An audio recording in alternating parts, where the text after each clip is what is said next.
Hello guys, welcome back to the channel learn C with Universe. இந்த வீடியோவில் என்ன பார்க்க போகிறோம் அப்படின்னா பேட்ச் காஸ்டிங் என்ன பார்க்க போகிறோம்.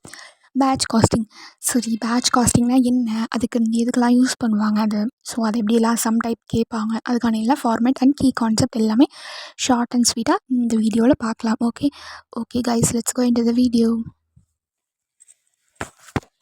சி, இப்போது பேட்ச் காஸ்டிங் அப்படின்னு சொல்கிறாங்க. ஸோ இந்த பேட்ச்னால் என்ன அப்படிங்கிறது நம்மளுக்கு தெரியணும்.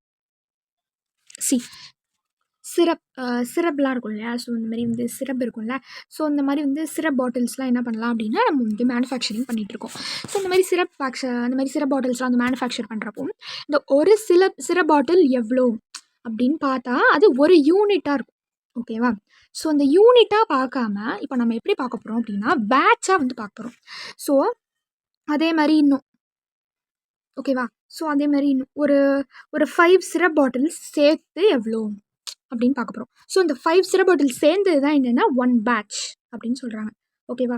ஸோ அது 5ஆக இருக்கலாம், 10ஆக இருக்கலாம், 25ஆக இருக்கலாம். ஸோ அவங்களுடைய ப்ராடக்ட் அண்ட் சைஸுக்கு ஏற்ற மாதிரி அவங்க என்ன பண்ணிப்பாங்க, பேட்சாக வந்து பிரிச்சுப்பாங்க. இப்போ நம்ம இந்த மாதிரி வந்து 5 வச்சுக்கலாம், ஒரு பேட்சுக்கு 5 சிரப் பாட்டில்ஸ். ஸோ அந்த மாதிரி வந்து 5 சிரப் பாட்டில் ஒரு பேட்ச்னு நமக்கு பார்த்தாச்சு. ஸோ இந்த ஒரு பேட்சுக்கு எவ்வளோ அப்படின்னு நம்ம பார்க்குறது தான் என்னது, பேட்ச் காஸ்டிங். Batch costing. சரி, எதுக்காக இந்த மாதிரி யூனிட்டாக இவ்வளோ நேரம்லாம் பார்த்தோமே, நிறைய சாப்டரில் யூனிட்டாக தான் நம்ம போட்டிருக்கோம், காஸ்ட் பர் யூனிட் அந்த மாதிரி தான் நம்ம போட்டோம்.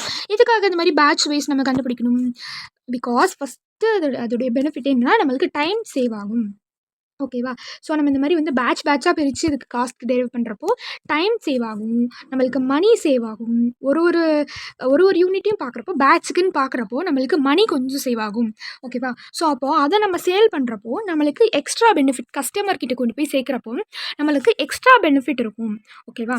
ஸோ நம்ம நிறைய இடத்துல வந்து போட்டிருப்பாங்க என்னென்னா, இந்த மாதிரி வந்து ஏதாவது ஒரு பாக்ஸ் இருக்குது, இந்த மாதிரி ஏதாவது நம்ம உங்கள் சிரப் பாட்டில்ஸ் ஏதாவது இருந்தால் கூட அதை எடுத்து பார்த்தீங்க அப்படின்னா பின்னாடி என்ன இருக்கணும், பேட்ச் நம்பர் 2, பேட்ச் நம்பர் 1 இந்த மாதிரிலாம் போட்டிருப்பாங்க. அது என்னென்னா அப்போ அது அந்த பேட்ச்சில் இருந்திருக்கு அப்படிங்கிறது அர்த்தம்.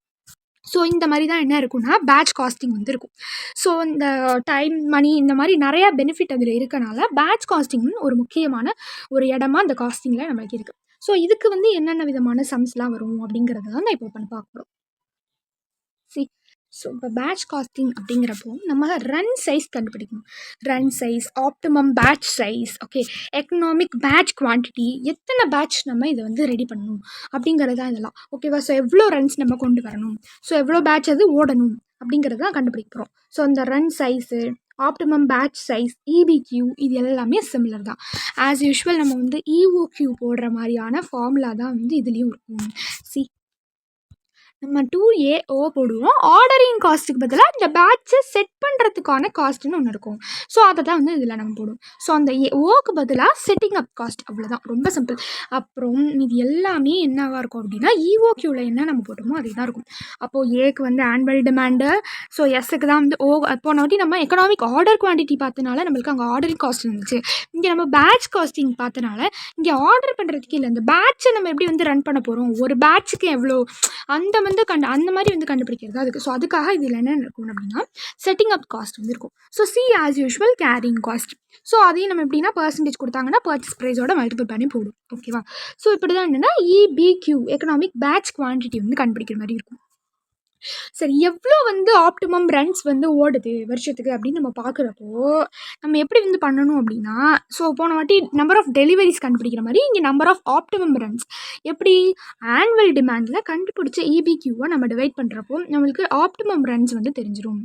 ஓகே, எவ்வளோ இன்டர்வலுக்கு நம்மளுக்கு அந்த பேட்ச் வந்து போகுது அப்படின்னு பார்த்தோம்னா அப்போ நம்ம என்ன பண்ணணும்னா 365 டேஸோட நம்ம என்ன பண்ணணும், இந்த ஆப்டிமம் ரன்ஸ் கண்டுபிடிச்சோம் இல்லையா, ஸோ அதை வந்து என்ன பண்ணணும், நம்ம டிவைட் பண்ணணும். ஸோ எவ்வளோ இன்டர்வல்னு தெரியறப்ப என்ன பண்ணணும், கண்டுபிடிச்ச ஆப்டிமம் ரன்ஸை 365 கீழே வச்சு டிவைட் பண்ணணும். Okay, so minimum inventory cost, அதாவது இந்த கேரிங் காஸ்ட் தான் என்ன சொல்கிறாங்கன்னா மினிமம் இன்வென்ட்ரி காஸ்ட் அப்படின்னு சொல்லுவாங்க. ஸோ அதை வந்து எப்படி கண்டுபிடிக்கிறது, நார்மலாக நம்ம என்ன பண்ணுவோம், கேரிங் காஸ்ட்டு இந்த மாதிரி நம்ம போடுறப்போ quantity divided by 2 into carrying cost per unit போடுவோம் இல்லையா, சேம் மெத்தட் தான். இங்கே நம்மளுக்கு என்ன குவான்டிட்டி, எக்கனாமிக் பேட்ச் குவான்டிட்டி, அதனால நம்ம இபிக்யூன்னு போடுறோம். ஓகேவா? இதே இஓக்யூவாக இருந்தால் நம்ம இஓக்யூ தானே அந்த இடத்துல போடுவோம். சேம் லைக் தட் ஒன்லி இங்கே EBQ divided by 2 into carrying cost into 12 month. ஓகேவா? ஸோ இது வந்து நம்ம கொஷினில் வந்து செக் பண்ணிக்கணும். ஸோ மந்த் வைஸ் இருக்கா, இல்லை வந்து ஆனுவலாக இருக்கா, இல்லை டேஸ் வைஸ் இருக்கான்னு. ஸோ அதுக்கேற்ற மாதிரி மந்த்னா 12, ஓகே, டேஸ்னால் 365, இதெல்லாம் நம்ம போடுறது தான். ஓகே, ஸோ எப்படி வந்து EOQவில் நம்மளுக்கு டோட்டல் காஸ்ட் இருந்துச்சோ, டோட்டல் காஸ்ட் எப்படி இருந்தது, ordering cost plus carrying cost, அதே மாதிரி தான் இங்கே டோட்டலிங் காஸ்ட்டுக்கு ஆர்டரிங் காஸ்ட் இல்லாமல் செட்டப் காஸ்ட்டாக இருக்கும். நம்ம அந்த ஆர்டரிங் காஸ்ட்டுக்கு ஆல்டர்னேட்டிவாக இங்கே என்ன பார்த்துட்ருக்கோம், பேட்ச் குவான்டிட்டியில் நம்மளுக்கு செட்டப் காஸ்ட் இருக்குது. ஸோ அதனால நம்ம என்ன பண்ணுறோம் அப்படின்னா, setup cost plus carrying cost தான் என்ன பண்ணுறோம், இங்கே நம்ம டோட்டல் காஸ்ட்டாக வந்து நம்ம எடுத்துக்கிறோம். ஸோ ஆஸ் யூஷுவல் அங்கே நம்ம போட்ட மாதிரி சேம் ஃபார்முலா தான். அங்கே நம்ம ஆர்டரிங் போட்டோம், இங்கே ஆர்டரிங் காஸ்ட்டுக்கு பதிலாக செட்டப் காஸ்ட், ஒன்லி அந்த ஒரு விஷயம் மட்டும்தான் இங்கே சேஞ்ச் ஆகுது.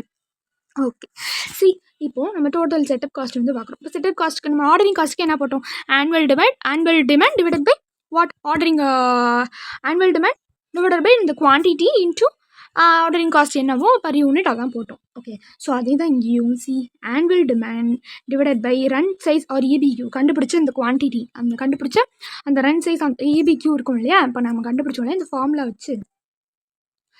ஓகே, ஸோ அதை தான் வந்து என்ன பண்ணுவோம் அப்படின்னா இங்கே வந்து நம்ம என்ட்ரு பண்ணுவோம். ஸோ டிவைடட் பையில் ஸோ போட்டு into setup cost per unit என்னங்கிறதோட மல்டிப்ளை பண்ணால் டோட்டல் செட்டப் காஸ்ட்டு ரெடி ஆகிடும். So total carrying cost as usual தான். இங்கே என்ன குவான்டிட்டி யூஸ் பண்ணுறோமோ அதை இந்த ஃபார்முலாலையும் யூஸ் பண்ணுவோம். அதேமாதிரி EBQ அதுதான் நம்மளுக்கு இங்கே குவான்டிட்டி. ஸோ இப்போ quantity divided by 2 into carrying cost per unit into 12. இப்போ கிவன் மந்த் வந்து கொடுத்துருக்காங்க அப்படின்னா ஓகே, ஸோ இப்போ நம்ம இதை ஆட் பண்ணுறப்போ நம்மளுக்கு என்ன கிடச்சிரும், டோட்டல் காஸ்ட் வந்து கிடச்சிரும். ஓகே, ஸோ இதான் என்ன அப்படின்னா பேட்ச் காஸ்டிங். ஓகே, ஸோ இப்போ EOQ மாதிரியே EBQ இருக்குது, இது வந்து கன்ஃபியூஸ் ஆகிடாதா அப்படின்னு கேட்டால் கண்டிப்பாக கன்ஃபியூஸ் ஆகும். இதுக்கான டிஃப்ரென்சஸ் வந்து பார்க்கலாம். EOQக்கும் EBQக்கும் ஆன டிஃப்ரென்ஸ் வந்து இப்போ பார்க்கலாம்.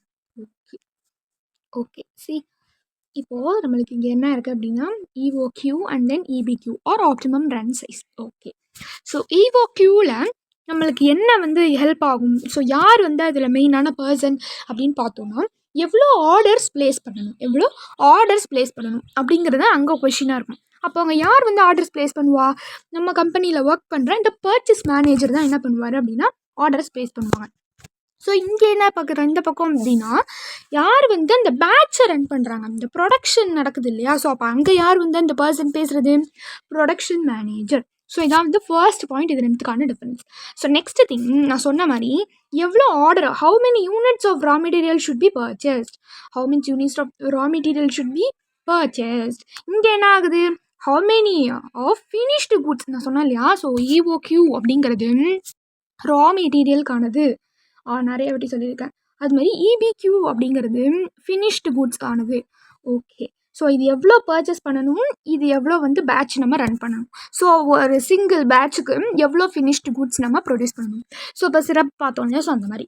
ஓகே, ஸோ இதுக்கு என்ன ஃபார்முலா அப்படின்னு பார்த்தோன்னா இதுக்கு 2AO divided by C, 2 into multiple by annual demand into ordering cost per unit divided by carrying cost per unit. கரெக்டாக?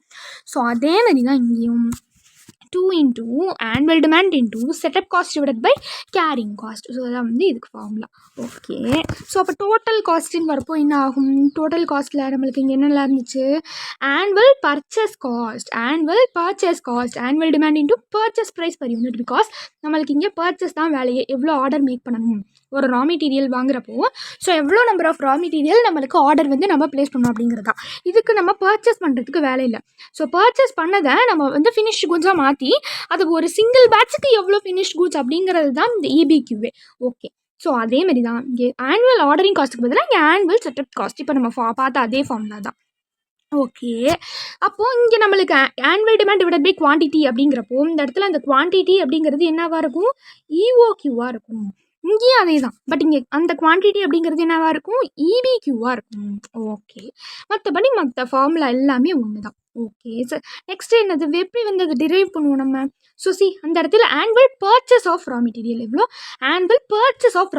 எவ்வளோ ரா மெட்டீரியல் ஆனுவலாக பர்ச்சேஸ் பண்ணணும், இங்கே எவ்வளோ ஃபினிஷ்டு குட்ஸ் ஆனுவலாக ப்ரொடியூஸ் பண்ணியிருக்கணும், அதுதான் இங்கே ஆனுவல் ப்ரொடக்ஷன் அப்படிங்கிறது. ஓகே, ஸோ இங்கே ஓக்கு வந்து ஆர்டரிங் காஸ்ட்டு, இங்கே எஸ்க்கு வந்து செட்டப் காஸ்ட். ஸோ இதுக்கு வந்து பர்ச்சேஸ் ப்ரைஸ், இதுக்கு வந்து ப்ரொடக்ஷன் காஸ்ட், இதுக்கு என்னது production cost. Okay. So percentage நார்மலாக கேரிங் காஸ்ட்க்கு என்ன பர்சன்டேஜ் கொடுப்பாங்களோ, ஸோ அதை நம்ம வந்து பர்ச்சேஸ் ப்ரைஸோடையும் இங்கே ப்ரொடக்ஷன் காஸ்ட்டையும் மல்டிபிள் பண்ணி இந்த கேரிங் காஸ்ட் கண்டுபிடிச்சி நம்ம அந்த ஃபார்முலாவில் அப்ளை பண்ணுவோம். ஓகே. ஸோ இவ்வளோதான் வந்து என்ன அப்படின்னா பேட்ச் காஸ்டிங்கில் இருக்கக்கூடிய எல்லா கீ கான்செப்ட்ஸ் எல்லாமே வந்து நான் சொல்லிட்டேன். ஸோ ஏதாவது டவுட் இருந்ததுன்னா கமெண்ட் செக்ஷனில் கேளுங்க. மறக்காமல் வந்து சப்ஸ்கிரைப் பண்ணுங்கள் so that I can upload more videos. Okay guys, until then this is Shweta signing off. Thank you.